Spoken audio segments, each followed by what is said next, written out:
We have heard a lot of people being called an angel by someone close or their partners, and many people have even overused the word to an extent. While it is possible that the word has some meaning to many different people, it meant something much more to the people of Auschwitz, whose lives were saved by this angel. Welcome back to the Told You Another Story channel. In this video, we will be looking at the story of the Angel of Auschwitz. History is filled with many horrific experiences, some of which have left a scar on certain groups and races. One specific historical event is the First and Second World Wars, which was a terrible time for all humanity. A major event during the Second World War was the Holocaust, which led to the death of many European Jews at the hands of German soldiers. They referred to this nefarious act as a form of ethnic cleansing, implemented by Adolf Hitler and upheld to the fullest possible extent. This genocidal event took place between 1941 and 1945, but goes as far back as Adolf Hitler's appointment as Chancellor on January 30th, 1933. During his regime, he built a network of concentration camps in Germany, mostly for his political opponents, and for anyone he deemed undesirable, starting with Dachau on March 22, 1933. Hitler's government began putting specific measures into place to achieve his goals.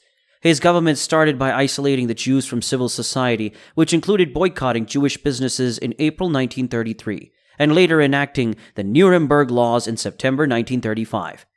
8 months after Germany annexed Austria between 9th and 10th November 1938, these already boycotted Jewish businesses and other buildings were raided or set on fire throughout Germany and Austria. This event became known as Kristallnacht, the Night of Broken Glass. In September 1939, after Germany had invaded Poland, leading to World War II, Hitler's regime set up ghettos to segregate the Jews and ultimately set up thousands of camps and other detention sites across German-occupied Europe for them. The angel we will be speaking of came from one of these concentration camps in Auschwitz. The Angel of Auschwitz is a woman named Gisella Perl. She was born and grew up in Marmarosaget, now Sighetu Marmației, which used to be a part of Hungary but became a part of Romania after the Trianon Peace Treaty of 1920. When she turned 16 in 1923, she graduated from high school at the top of the class and was the only woman and the only Jew to do so. She had major academic aspirations and went up to her father, requesting to go to medical school. Her father, Maurice Perl, decided not to allow her to study medicine originally because he was worried that she would lose her faith and break away from Judaism. In a 1982 interview with the New York Times, Gisella recounted returning to her father months later while holding a prayer book she had originally received from him and said, "I swear on this book that wherever life will take me, under whatever circumstance, I shall always remain a good, true Jew." Her father finally relented, and years later, when she was paid by her first patient, she got him a prayer book with his name engraved in it. As she later told the story, her father would carry it with him to the gas chambers at Auschwitz.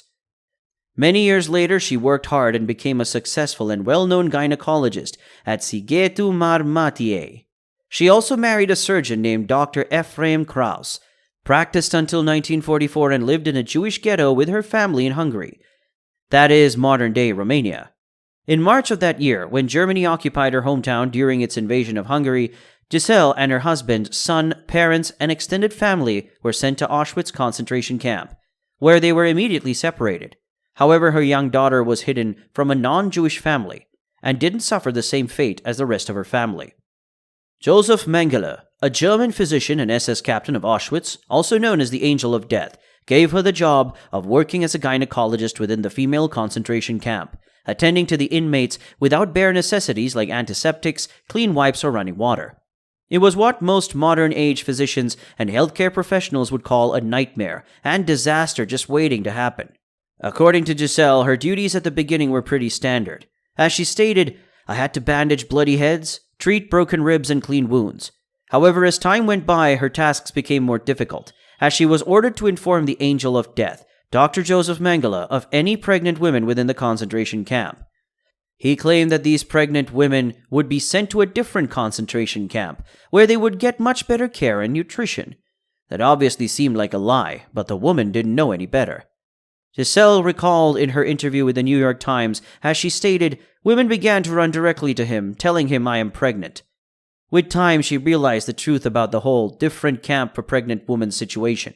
According to her, these women were all taken to the research block and were used as lab rats for Joseph Mengele. and then 2 lives would be thrown into the crematorium. Technically, all medical practitioners took an oath never to take a life no matter what, but Gisella decided to make another commitment, one she considered more important than the Hippocratic Oath. On finding out what Joseph Mengele did to these pregnant women, she decided that there would never be another pregnant woman in Auschwitz. This seems like a pretty impossible task for any random human to pull off, and considering that she was not given any medicine, medical instruments, or training, she definitely found herself completely unprepared for the morally demanding work she was about to undertake. While some Jewish women arrived at the concentration camps pregnant, others became pregnant in the camp due to the sexual exchanges and rape being all too common. Within these concentration camps, women's bodies and sexuality were objects that the SS officers and sometimes other male prisoners felt they had the right to possess and use. In fact, they created special barracks where the SS officers used to sexually assault and molest these women, despite various orders against engaging in sexual acts with Jewish women. Their feelings and actions towards Jewish women led to the development of inner conflicts among the SS officers, which led to more violence against these women, who were held responsible for seducing the officers. One survivor said in an interview, "I was with my mother and we saw these women in striped uniforms with blonde hair, some longer than others. And I remember asking my mother why they were allowed to have hair while we weren't. My mother said to me because that is how the SS liked them. I never knew what that meant at the time." When Gisella learned of a pregnant woman in the camps, she would explain to the woman the situation, that if the SS officers knew she was pregnant, her life and that of her unborn child would be over. She offered to perform abortions and terminate their pregnancies in the middle of the night, using nothing but her bare on the dirty floors and bunks of the barracks.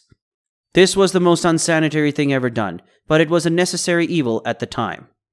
There were times when a woman would get to the final stages of her pregnancy unnoticed by the SS officers, and sometimes without Gisella even knowing it herself. At times like these, she would deliver the babies, and when the mothers requested it, she would silently take the breath away from newborns in order to save the mother's life. Aside from these morally subjective surgeries performed on pregnant women, Gisella also tended to the wounds of SS officers inflicted upon these women's breasts with their beatings and whips, as well as treating women in the night for other conditions. Since she felt helpless without the necessary tools and medicine, she had to find other means of helping her patients. In her autobiography, "I Was a Doctor in Auschwitz," she recounted how she would treat patients with her voice, telling them beautiful stories, telling them that one day they would have birthdays again, that one day they would sing again. Gisella envisioned a world where these women would have children with their partners after the war, raising a family outside of the horrors of a German concentration camp. Towards the end of the war, there were sporadic cases of babies being born within the concentration camps and surviving, mostly because the Germans were too preoccupied with the Allies closing in. Regardless, Gisella did what she considered the best option to save as many Jewish women as possible from dying at the hands of the Angel of Death. Thank you for watching the video. Hit us up in the comments section and give us a thumbs up if you liked the video. Also, don't forget to subscribe to the channel for more videos.